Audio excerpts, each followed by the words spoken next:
Greetings to all.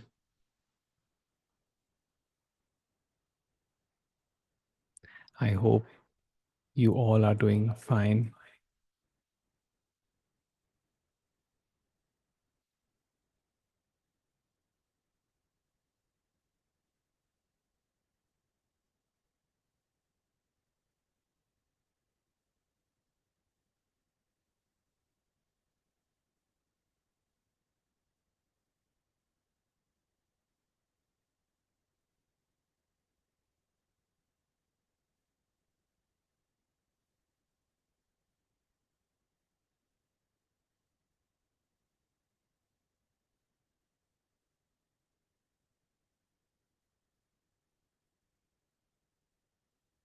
Jackie, can we start with your sharing, please?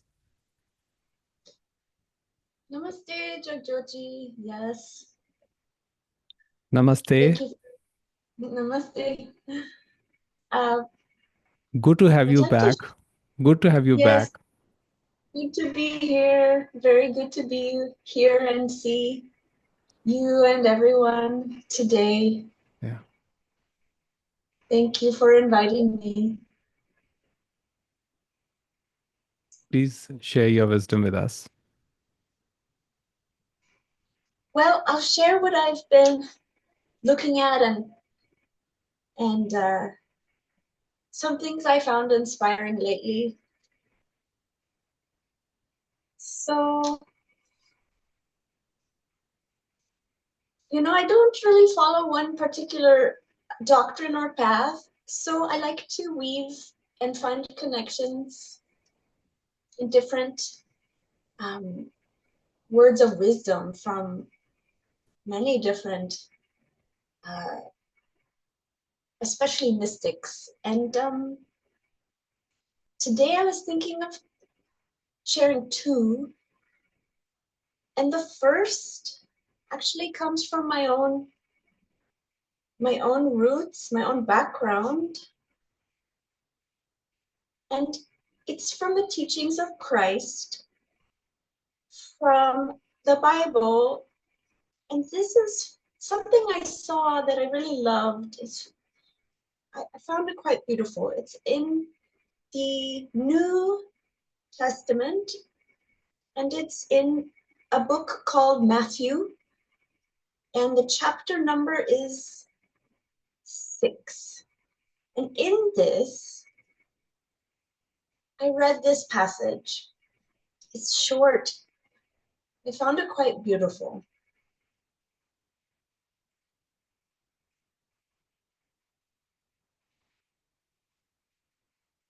In this, he says,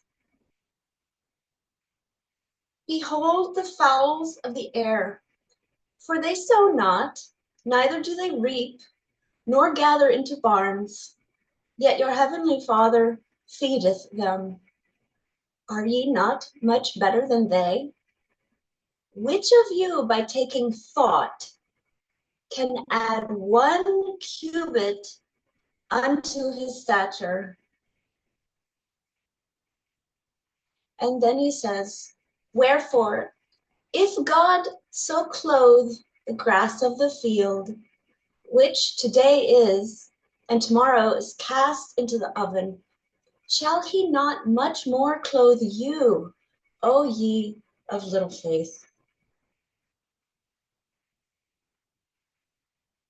And I know, it's like the wording is like it's older English for sure, but I think the vibe is so clear about,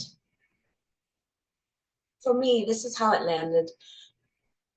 There's a lot we could worry about in the world.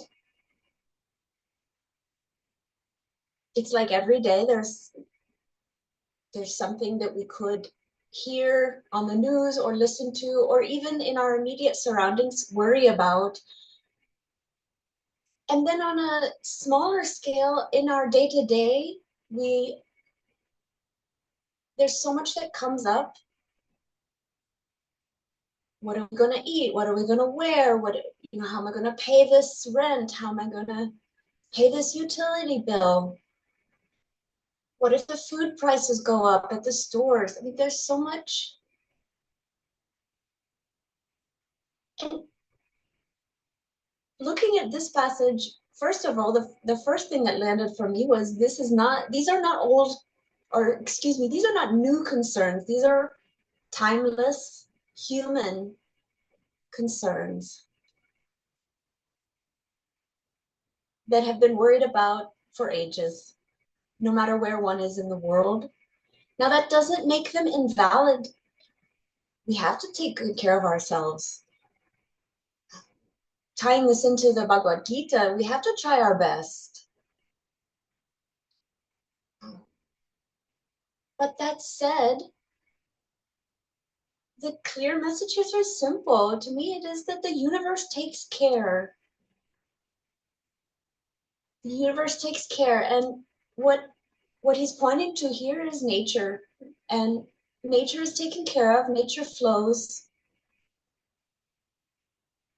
And we don't see the trees or the birds worrying about how they're going to do that. They just do. They do their best, and nature takes care.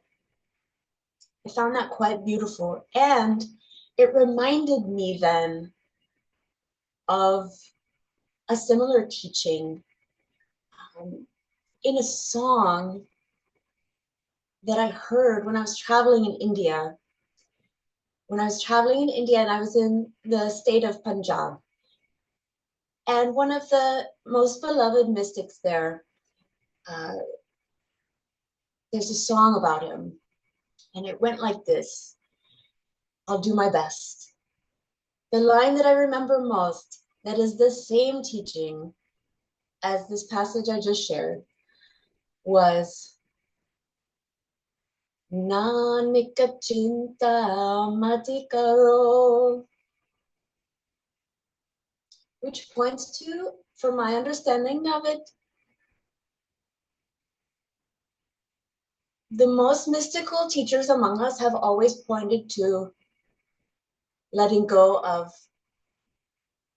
that anxiety and trusting the universe, trusting ourselves, because we are the universe within ourselves. It's not separate. So that's all I had to share for today.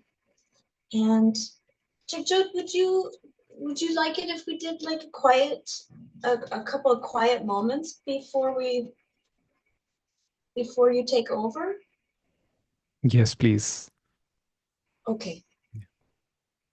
So I'm going to mute myself, but I invite everybody to sit quietly with me, and you don't have to do anything. We can just be and observe and relax for a few minutes, and then I'll hand it over to Jagjoti.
You may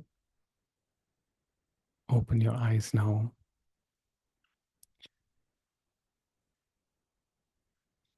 Thank you, Jackie, for that beautiful sharing.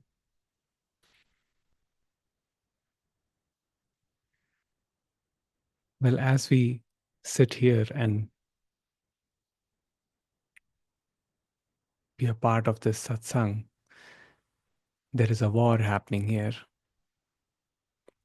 between two children, and both are claiming that they are right.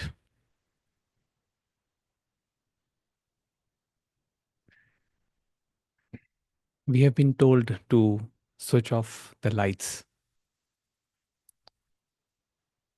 so that we are not targeted by the aircrafts that are flying above.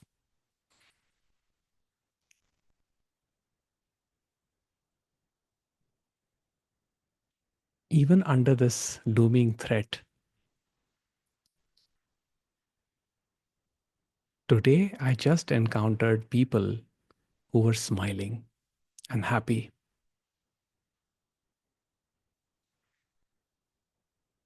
They were mostly laborers,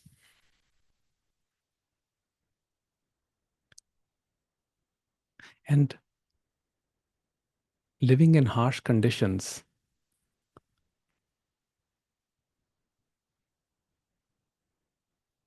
can bring about this sense of indifference,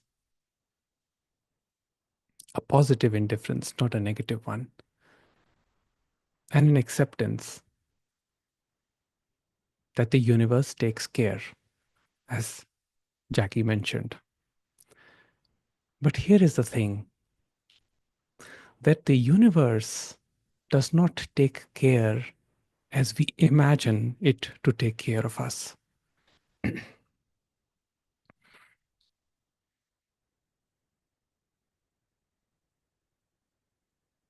Sometimes there are hard lessons.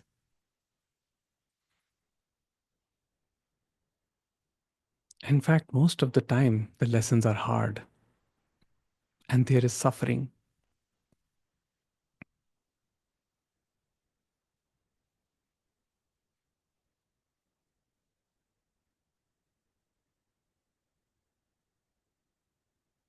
But that suffering is pointing to wholeness. That is our true nature.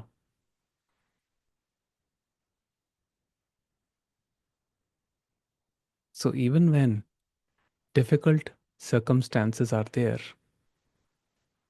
we always have access to this dimension, which is vast, infinite.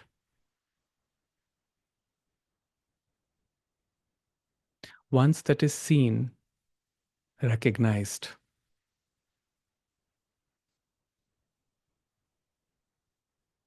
whatever is happening does not matter. We participate, we engage fully in life with full rigor, vitality, and spontaneity. But we do not get caught up emotionally, psychologically. We do not get involved in the quote unquote seriousness.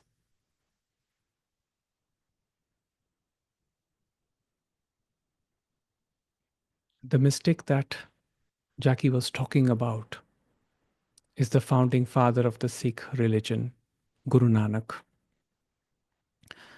So, Guru Nanak Dev Ji was the first guru,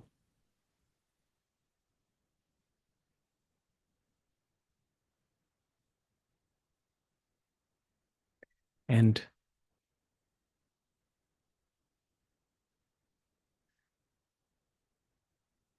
we, I would request that just wait a couple of minutes and then we will take up questions in a short while.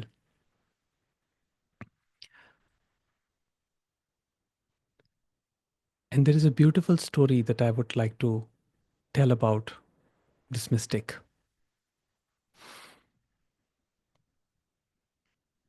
So, Guru Nanak Dev Ji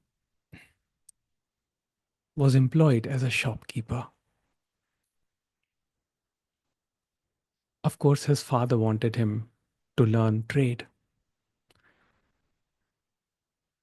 And he was not very good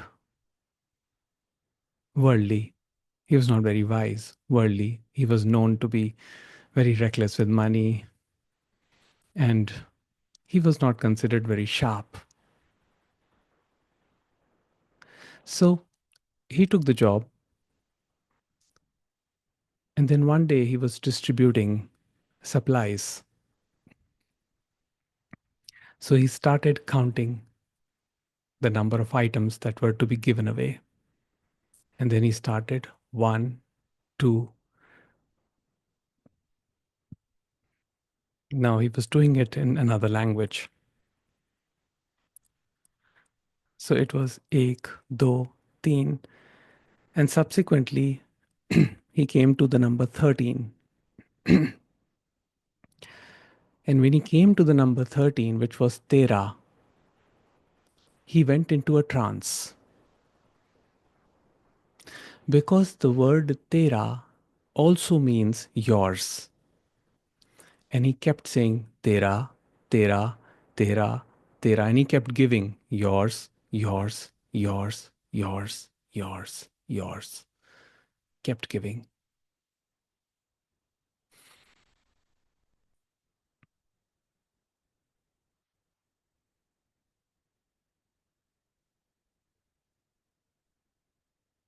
He would often get stuck at that number. And that was a pointer that there was something in him which had to flow. And despite his father's best effort to make him into a good businessman, he chose a different life for himself. He traveled the world on foot, giving teachings, which are now recorded in the Holy Scripture of Sri Guru Granth Sahib, which can be found in Gurdwaras.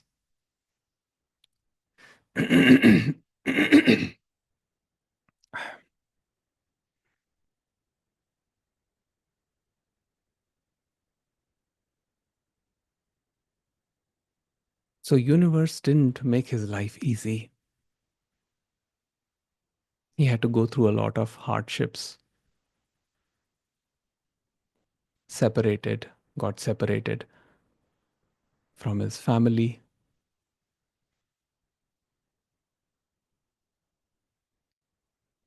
from his wife and children, from his father. But he was accompanied by his, his friend Mardana, who served him and helped him in that journey. And he was a Muslim.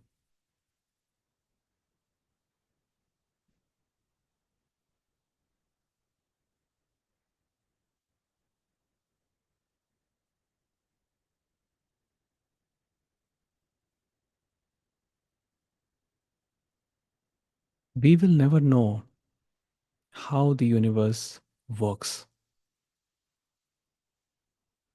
The moment we try to decipher or decode the cosmic law,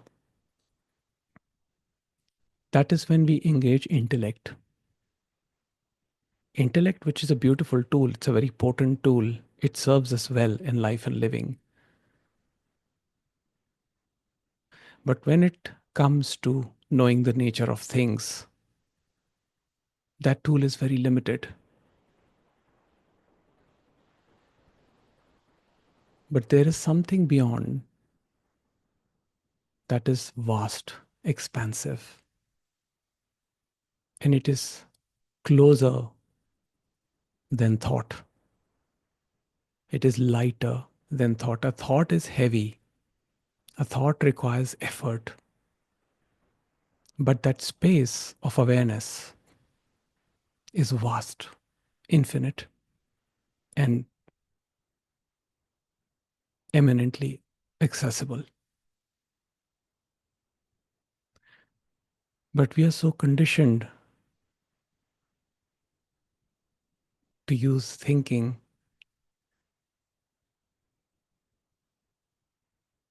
that we immediately jump into the intellect's domain to try to find answers to life's problems.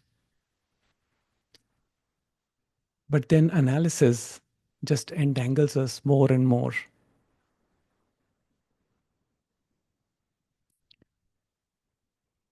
The more questions we answer, the more questions come up from each of those answers.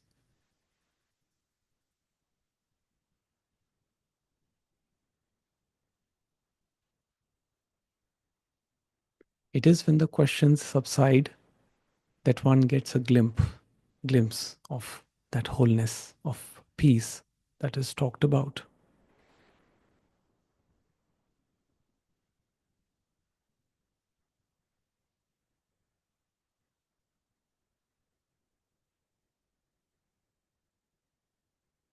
The concept is very simple. It is not about being passive. It is not about inactivity in life. In fact, the Bhagavad Gita says inactivity is not possible. Something always keeps happening. The mind always keeps working. You can never be inactive.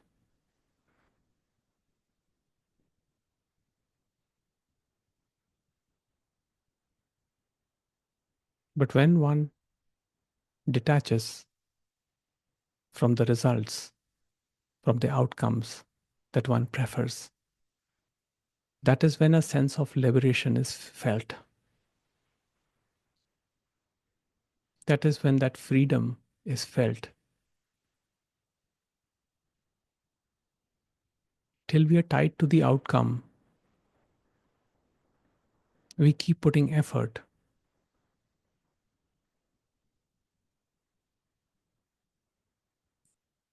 And every master says that just drop the effort, which does not mean that it's easy to drop the effort.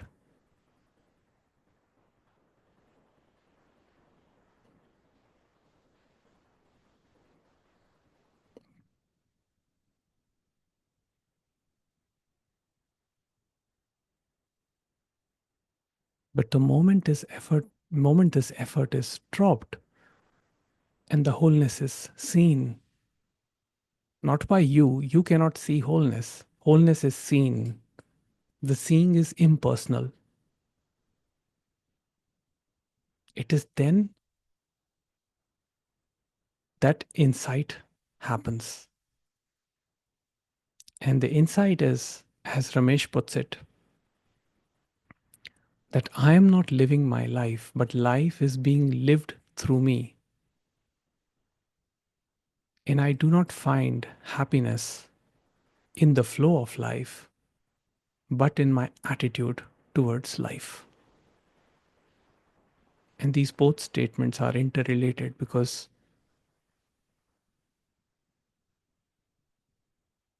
my attitude towards life is that I'm not living my life, but life is being lived through me.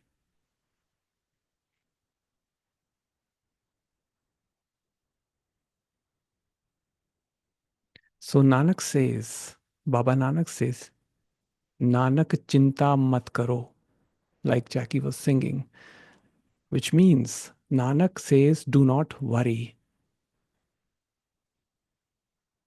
Do not worry. What is meant to happen will happen. Because worrying will not change the cosmic law. Worrying will not change that which is inevitable.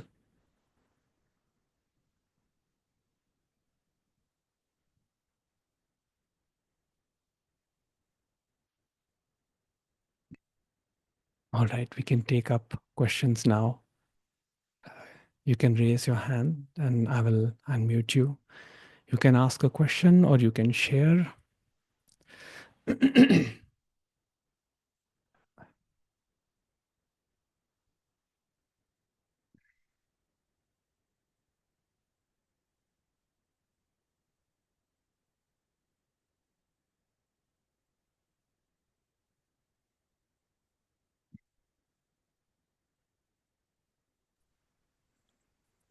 Yes, Steph.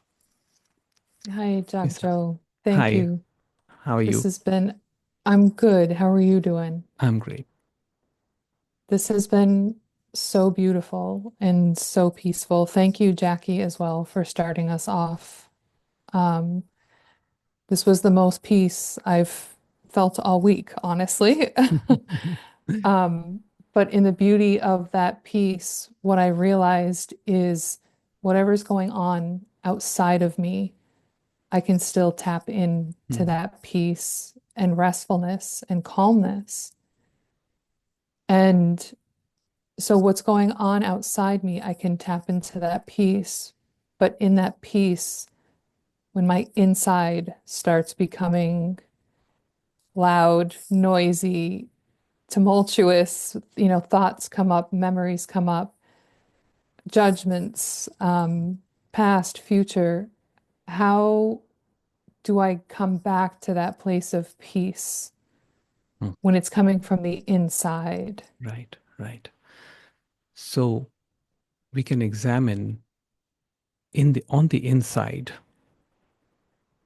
who is experiencing these thoughts, these feelings, these emotions, and this turbulence. And is that which is being experienced on the inside is separated by what is happening on the outside? Is there a separate agency experiencing anything, or is experiencing happening? Now, when you're very, very quiet, very silent, what you will see is that there is no separate experiencer as such. These are just waves that rise. And the rising of these waves is included in that peace that I talk about. The peace that I talk about is not exclusive, it does not exclude, it does not require conditions to be a certain way. All it requires is complete acceptance, which includes my not being very stable, my nervous system not being very stable in a given moment. But if I examine deeply, is it my nervous system or is it the body? There is a complete shift in perspective when we realize that it is body and body has got nothing to do with me because I am the silent witness, the unaffected witness. And that is what the masters are pointing to. Tap into that energy. It is now, I understand that when the emotional intensity is high, in that given moment, it is very difficult to, to tap into that. But you see, the your moment this remembrance comes and you are able to be with your being, with your infinitude, in that moment it all drops, it all finishes. And I'm sure you must have experienced this. But what happens afterwards? The separate self comes up and it remembers a past experience. It says, I felt like this at that time. While in the moment of intensity, there was no you experiencing anything because you were not aware of yourself as me experiencing the feeling. It was just intensity, right? Now, you know, when you're when things are calm and the nervous system is calm, the mind comes up again and says, "Oh, I felt like that." so, so observe this trick of mind.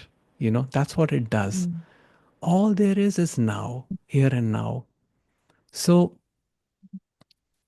so there is no other pointer besides just bringing yourself, reminding yourselves to come back here. And here is peace. I mean, of course, I'm right now in a place where anything can happen.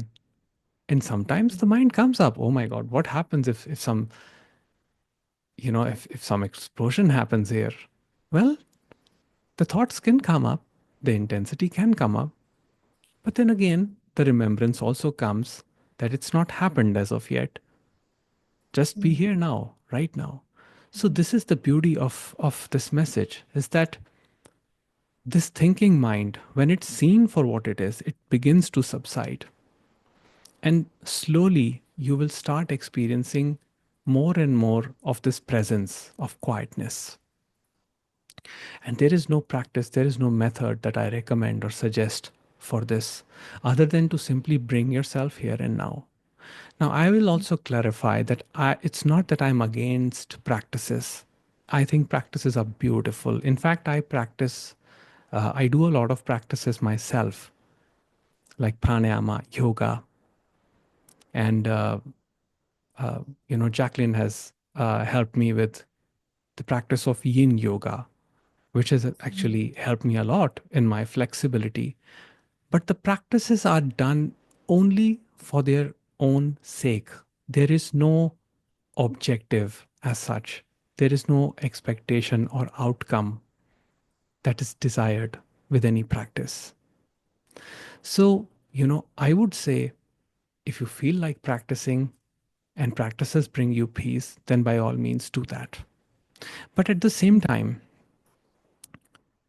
whenever the mind lurks here and there, which it habitually does, just bring it back here. That's it. And this was very beautifully, put up by Papaji, Punjaji, the late disciple of Sri Ramana Maharishi. When when a young man came to his satsang and asked him, I have been in miserable condition for the past 1 week. Papaji, what should I do? And Papaji looked at him, staring at him, and he said, "You have been mischievous." And he was smiling. And he said, "Where did you go? Where all did you visit?" And what he meant was not physically where he went, he meant in your mind. Where are you going? You know that going there is bringing trouble, but you still go. Don't you? So he says, "No mischiefs, come back here." So that's what I would tell you. No mischiefs. Steph, where are you going? Come back here. Thank you. Thank you so much. Welcome.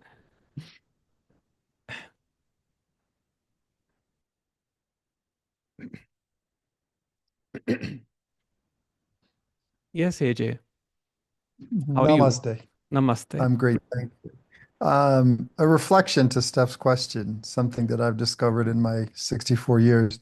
I often find the practice that when I get lost in self-thought, the the the ability or the desire to ascend from the personal view out of the I above it all and to have a view on the universal view of life, to see it from above rather than below, somehow seems to provide perspective. Somehow, seeing it from the blue, by the blue, I mean the blue sky, um, gives that perspective that then explains so much that then allows the self-thought to get relative perspective and understanding on the truth and on the relevance of anything that the mind and the ego finds to be so pertinent to the self. When you view it from the whole, it puts it in great relative perspective. So feedback and food for thought for Steph. Yes. Amazing. Thank you so much. You know, it's like this. When you see a battle, a war from the place where it's happening, it will seem very intense because you will because your vision will only capture the details that are happening there. So you will see killing, you will see slaughter, you will see horrible things. But then your vision is only limited to that particular area, as they say in the Bhagavad Gita, the Kshetra, the area. But when you move back and you view the same fight from a distance, it may not seem that intense because now your vision has broadened. You can you can see the fields, you can see dwellings where people are actually living peacefully, but at one point there is war happening. But still there is some restlessness because still the image of the war is there. Now you move back even more, you go even more back. As you move, as you move back, your vision becomes bigger and bigger and bigger. And at some point, what seemed to be like a battlefield from close now just seems like a dot. It seems like a dot. And from that vision, you can see life and and the the magnificence of life, the way it is happening, where everything is happening. War is happening, love is happening. Some people are making war, some people are making love, some people are just being there. So this goes on. And no aspect in particular is given importance. So we do not, that's what I meant earlier when I said we do not get caught up in small details because the vision has now broadened. And in that broadened vision, there is no me. So when there is no me, there is no other. There is simply this, here and now. Okay.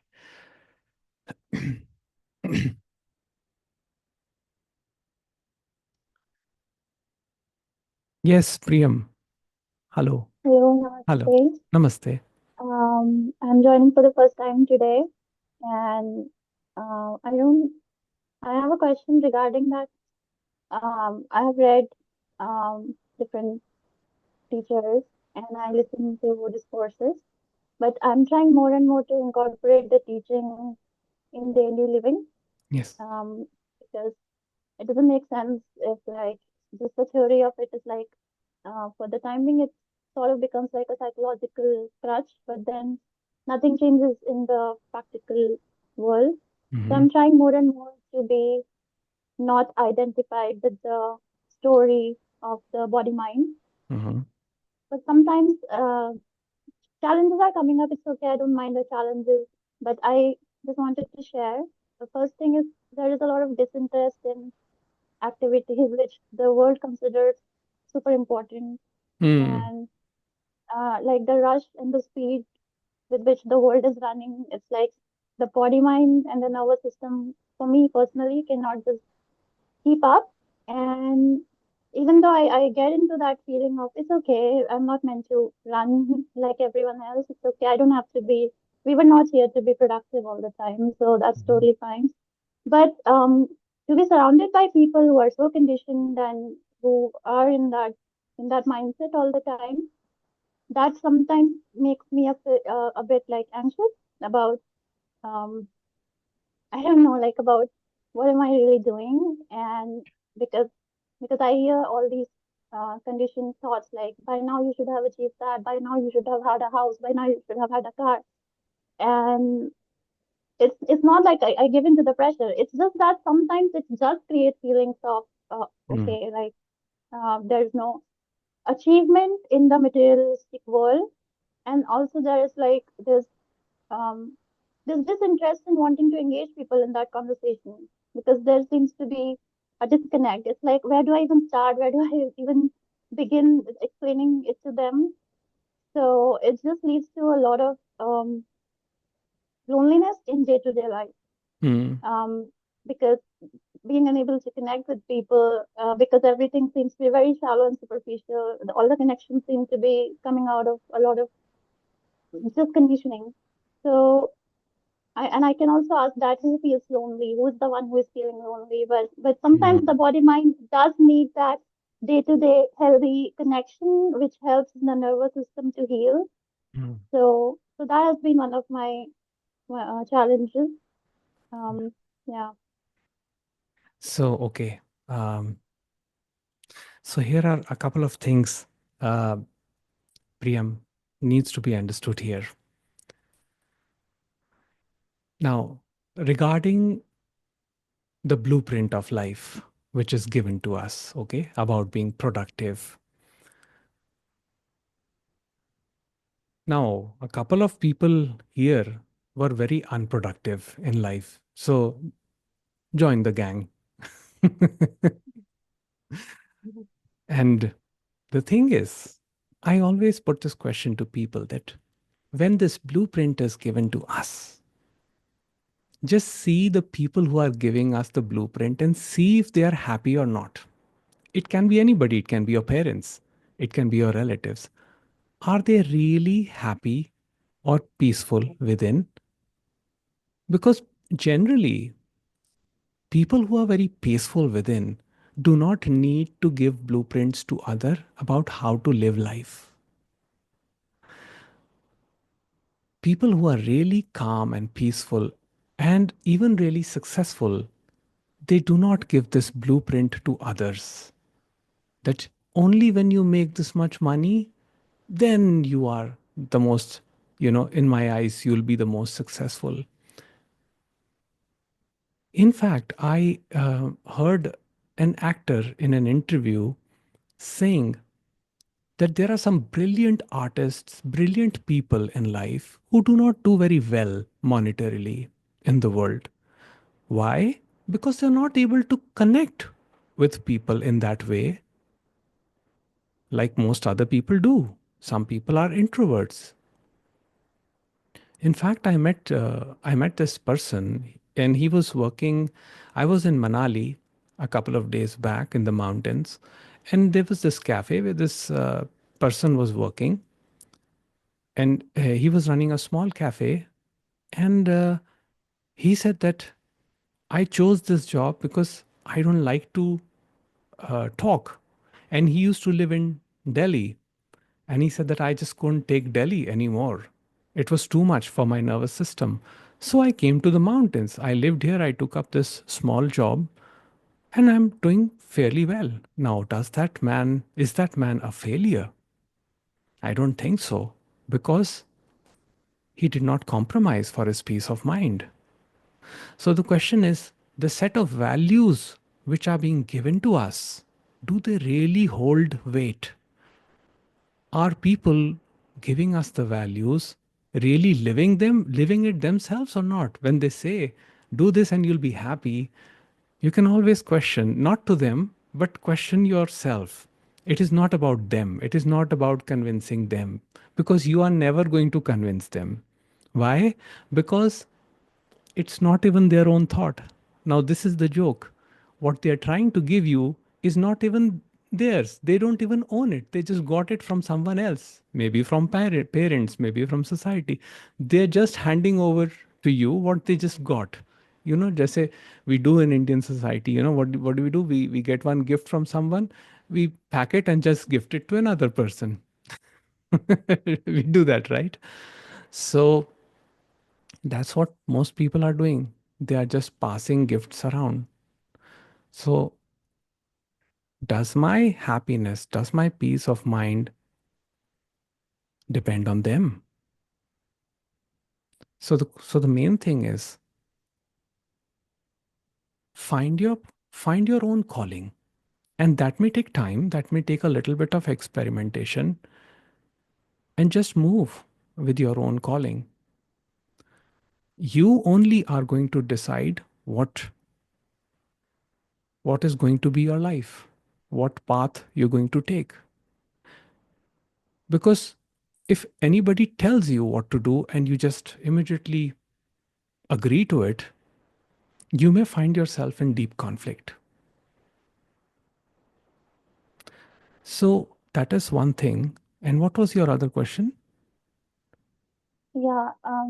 So something in me inherently knew that whatever is being passed down by the people, especially in our culture, especially in Indian culture, is that something which they have not themselves really tested? Like they have not really sat with. There's like this map you have to follow, like go to Yes. college, get married, and even like with the kids, like this is your time to have the first kid.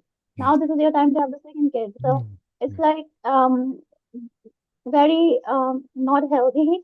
So that I understood very long back. I quit Mm. my very well-paying job because it was not aligned with what I wanted, Mm. and I took a very difficult path. I am a freelancer. I Mm. paint, and I also had like these constant arguments with the family because of course it's like Indian family, and I'm like not getting settled and not getting married. So all of this, the story aside, there has been a lot of all of this has been dealt with. Like the career has been unconventional, the personal life has been unconventional. I had to move out. That has been unconventional. I've been Mm. living by myself. That's okay. I've made my peace with it. But my question is that it's I'm okay with the path I'm taking, but it comes with a lot of disconnect in my day to day. Like whatever interaction I'm left with is online, meeting Mm. people from non-duality groups. Mm. But day to day, everything from morning to evening is like I'm all by myself. I'm painting. I cook alone. I eat alone. Everything, and it's like whoever you want to talk to, even as a friend, you have to feed into their story. You have to keep validating their story if you want to truly connect with them in the real world. Mm. So it's just been lonely, and I think in the bigger picture that is also fine. But it does sometimes create this story of like, where is my kind of people, and yeah, and just the disconnect and the constant resistance from extended family and relatives of like, this is not the way to live, this is not how you should be. So there is a lot of energy that goes in just having to always explain Mm. the path Mm. I've chosen. Mm. So there's no question here. I think I just wanted to Yes, share yes. that So the concern is it's loneliness. yeah, The concern is loneliness. yeah, yeah. And there and there is your cue. There is your cue to this. This loneliness, who is experiencing this loneliness? The one that is experiencing this loneliness believes that he or she is limited entity. This loneliness will not be filled up with friends. This loneliness will not be filled up with a lover. It will not be filled up with relationships. It will not be filled up with anything external. It requires going within and facing yourself completely the way you are. Facing yourself and accepting yourself completely the way you are, and understanding that you are not limited. Your nature is wholeness. And in this very moment, you can tap into that wholeness. Just be here now. Just recognize that in this moment, in this very moment, none of these stories are connected to you. They are just playing out in consciousness. They do not have a locus, they do not have a center. The moment you think you are experiencing that, these stories, these thoughts, it is then that the mind creates the subject object split, the me versus the other. And that mind somewhere seeks validation. So it is never enough for that mind. Now, it is important to have interactions with people, and we can have interactions with people, even going out, like for example, and just some human contact in the form of at the buying something at the store with a cashier, or meeting a neighbor, just saying hello to someone. These interactions are important. I won't say that don't have interaction. In fact, if you have friends, that is good too. But again, if you can see that just as you are living your blueprint, even the people that you know around are living their blueprint. Even your parents are living their blueprint. There is no agenda on you as such. It is just that they are operating from their conditioning, just like you are operating from your conditioning. So, if you can remember that, then your interactions with other people will change. And now it doesn't mean that you have to get along with these people, but you can have um, you can have some contact and some exchange with these people where you see there is some commonality, where you can relate at a level, you can relate. But then you will have to put up some boundaries too, because where you feel that it is disrupting your peace, you will only have to put up boundaries too. So when you completely accept yourself as you are, as the universe has created you, this will not be a conflict. There will be no loneliness. In fact, the loneliness will transform into aloneness, which is beautiful. Loneliness requires a person to be lonely. Aloneness does not require separation. Aloneness is integration. So in that, you can explore the beauty of life. Read beautiful books, inspiring books, talk to people, attend satsangs, go for walks. Life has given you everything to be complete. And life is constantly pointing you to your to your true nature of wholeness. It is pointing every moment, every pain that you experience, Priyam, is pointing you to that wholeness. So embrace yourself and trust and have faith in the universe. It will bring you to where you need to be. All right? Thank you so much. All Thank right. you. Take care. Take care.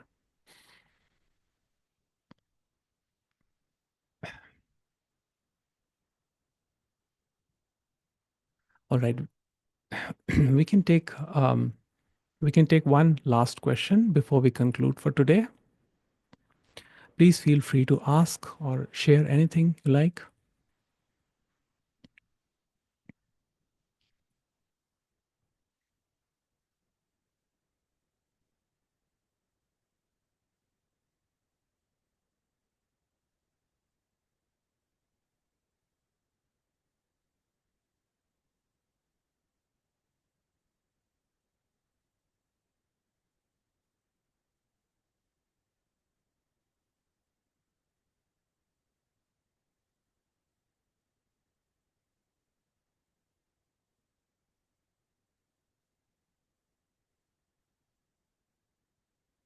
All right. I think we can.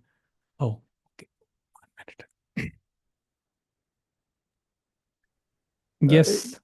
Yes, Quick AJ. question, Yes. Jagjot. Could you speak about self-compassion? Speak about. Sorry, can you repeat? Self-compassion. Self-compassion. Okay.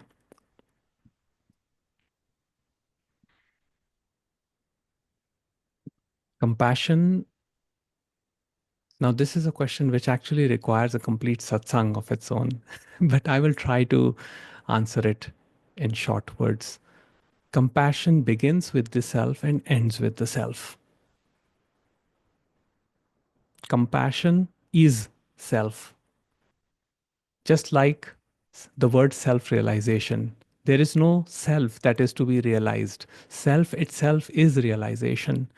Similarly, that realization itself is compassion.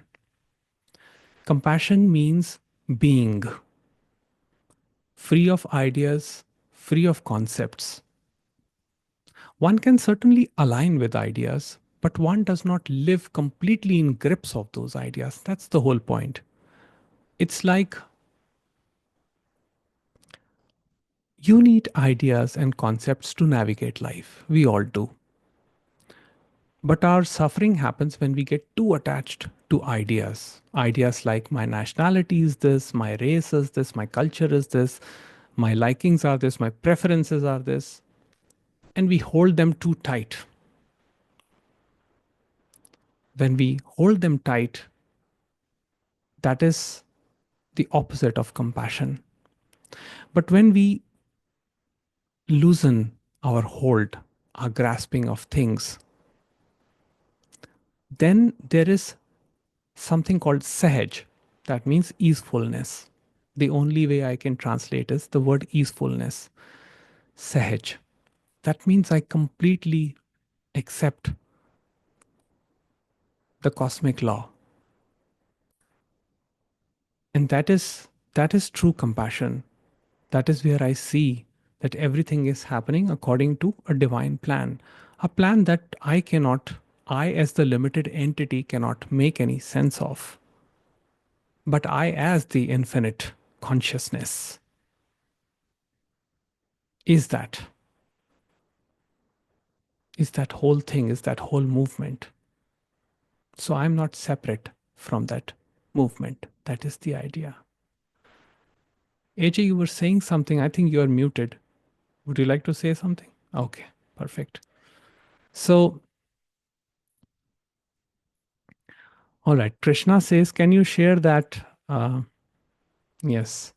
Can you share that quotation from Gautam? where he talks about water, food, water, milk, and blood. Yes, so that is a beautiful saying.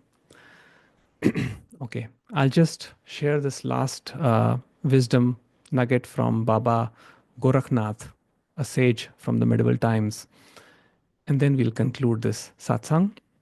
He says, सहज मिला सो दूध बराबर, मांग लिया सो पानी, छीन लिया सो रक्त बराबर, बोले गोरख बाणी.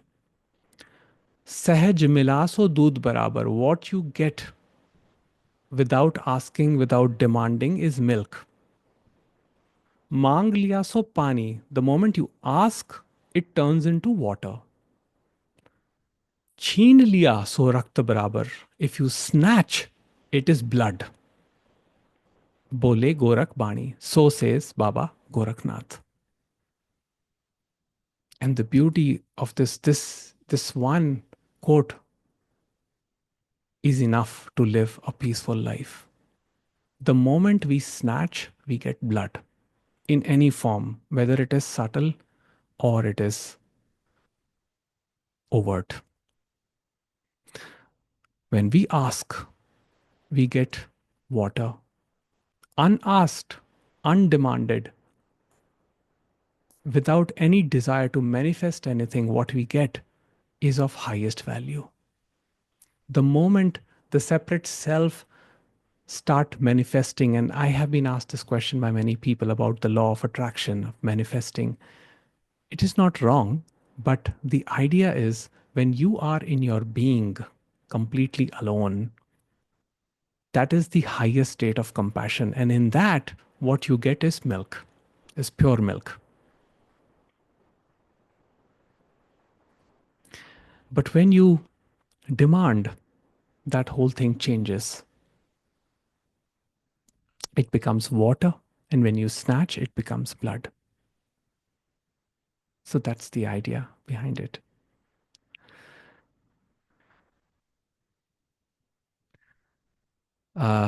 Jackie, can we have a chant, the closing chant, Tat Sat?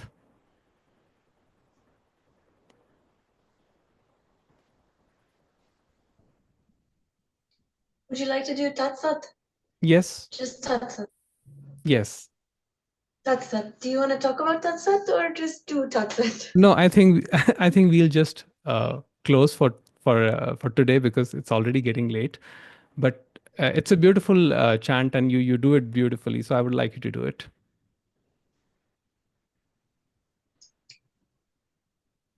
Om Shanti Shanti Shanti. Shanti.